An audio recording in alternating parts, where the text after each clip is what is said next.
Guys, hope you're doing all right. Brandon Lewis here.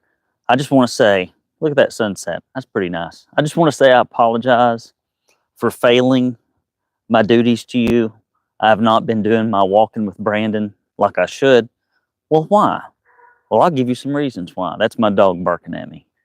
I've been busy. We did our PCA, not our PCA, we did our APPC Painting Profit Summit, our 8th annual. It was a fantastic event. Buddy, I just had a blast. I had a ball seeing all those guys, and they've accomplished so much. They love one another. There's this sense of community and brotherhood, fellowship.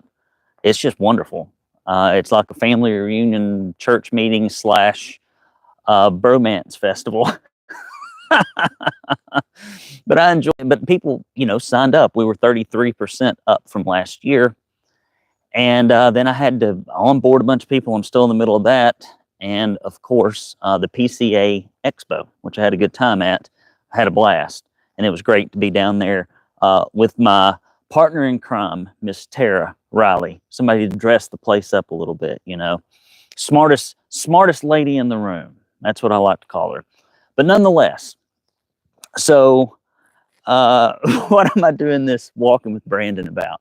These are unscripted. These are unscripted and casual, and it's past like 5 or 6 o'clock. So, I'm no more business, but I'll talk a little business with you if you don't mind. Metrics. I'm going to run through some metrics with you, numbers for a few minutes. When I was at PCA Expo, I enjoyed seeing some of my old friends. Shout out to Dave Rocker, Dan Ross. I got to see Jason, Paris, Nick Slavic, folks. Tanner, got to hang out with Tanner, Brandon Pierpont. Many of our members were there, and that's fun to get together and go eat dinner. But I had like hundreds of conversations because I'm a Chatty Cathy, right? I got to talk to everybody, got to know everybody, be friends with everybody. I can't help it. It drives my wife nuts. But nonetheless, as I went around the room, people always want to talk business with me because that's what I do for a living, and they're trying to pry something out of my head for free. And in order for me to be able to help people, even if it's just talking over a beer, like I got to have some basic fundamental information. And it just shocked and amazed, baffled, disappointed me to go through hundreds of conversations with painting contractors and they not know their basic metrics. I'm not talking about real complicated, obscure things. I'm talking about the danged basics. So I'm going to run through some of those with you. And you need to take out a pen and a piece of paper, write these puppies down, and ask yourself, do you know these? And if you don't, you need to start tracking them. And I'll maybe, if I feel like it at the end, talk to you about which ones I think are the most important. Scratch that. I'm just going to start with what I think are the most important. That doesn't mean these may not be misordered, and I might put a real important one at the end, but I'm going to try to start at the top. So here's the top, okay? The top, in the top echelon are the following metrics. First is your gross profits. You need to be at 50% gross profits. That means if you do a $10,000 job, you need to be making $5,000 in gross profits after labor, material, and what I call labor burden. And that would be your workers' comp modifier and whatever your taxes are. So the wage plus the burden, right? Double it. Material cost, double it. Now, if you got bad paint prices, talk to me about the Painters Purchasing Group. We can save people 35 to 45% on average, but folks got bromances with their rep, and liquids and cans are like religious things in the painting world. But nonetheless, gross profits. You also need to know your close rate, your sales close rate, your average transaction size, okay? I would also say another sales metric that is critically important is your on-site close rate. Of all the estimates you run, that close, how many close right there on the spot? That's really like your leading indicator of the persuasiveness of your sales process. Percentage of repeat and referral business. If you did $100,000, or I'm sorry, that would be terrible. if you did $1 million in sales and only like 100,000, 1,500,000, 200,000 of those sales come from repeat and referral clients, you got a crappy or absent client reactivation and retention program.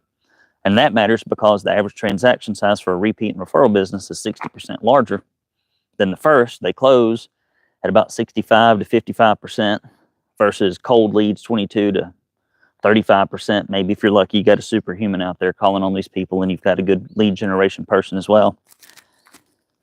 So those are some numbers. Other numbers, your available labor capacity per week. How many labor hours you got? And what's the percentage that you achieved? If you've got 10 painters, you've got 400 labor hours. If they worked 350 hours last week, you're in trouble. So labor utilization is another one. What else we got here?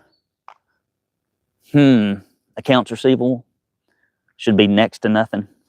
In residential, virtually nothing. You should never bill or send an invoice to a residential client. You just collect the payment at the end of the job. Just do it right then. And in commercial, you need to really work hard to negotiate down in repaints to 30, 60, 14 days. You don't want to be out there at 90, 120, find a different client, or charge them 12% interest. You know, you're the bank. They're treating you like the bank. You need to charge like the bank and then some. What else we got here? Metrics I can think of that are really important. I hope I don't get ran over. We don't have a lot of traffic out here. What other metrics do we have? Your client list size. How big is it? I think that's a big one. I mean, how many people have bought from you in the past? How many people have you written an estimate to that did not buy?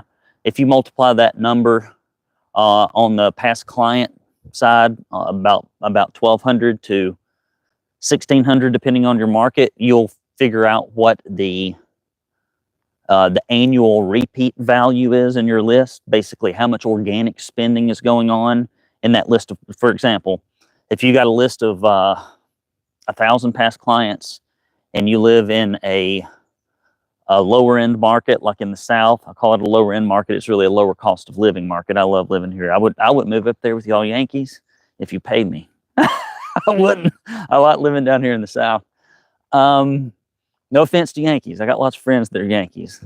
Y'all did win the war. There is that. So what else? I'm not bitter. What else? So if you have 1,000 people, and if 1,200 of them, or I'm sorry, you got 1,000 people times $1,200, that's at 1.2 million, right? Like if you're about $50, $55 per hour charge rate, which is fine in some markets because the cost of living is lower. So you get about 1.2. If that same list is in California, you're probably at a 1.8 because they tax the heck out of everybody over there and regulate them so bad they can't make a living. So all that just gets passed on to the consumer. People think the business owner eats it. The consumer always eats it because it's got to go down to the end of the source. Other numbers that you need to know. We've talked about some sales metrics. Oh, marketing. Almost left this out. The customer list is a little bit marketing. So you need to know what your average transaction size is. I mentioned that. Cost of sale. What's the cost of sale? Cost of sale is if you get 3 leads and you only close a third of them, that means that your cost of sale is $300. If those transactions are $1,600, I'm walking up a hill. It's not that bad. And talking. But it's not, or if it's $300 you're paying and the average transaction size is 3,000, that's only 10%, right? But if it's $300 and the average transaction size is 1,600, that's a problem. And you need to evaluate every one of the sources of your marketing by your average transaction size, cost of lead, and cost of sale, and then the percentage of every job that is devoted to the marketing expense. So that's another important one. I could probably think of others, but I'll bet there's a good chance. I got one more for you. Here's a bonus. How often and through what mediums do you communicate? There's something crawling around in the woods out there. How often do you communicate with your past clients, unconverted leads, B2B referral sources, or commercial repaint prospects? How often? Once a year? Never? Once a quarter? And then what mediums do you use? Just email? That's the worst. Just email. I send them a Christmas card that's probably a second distant awfulness. I send them marketing material when they're the least likely to buy in the middle of the winter. Well, that's great. That's a good idea. All right. So that's Walking with Brandon, guys. I've been busy, been slacking. I apologize, but I hope this makes some sort of amends. Y'all be good. I'll talk to you next time. Bye-bye.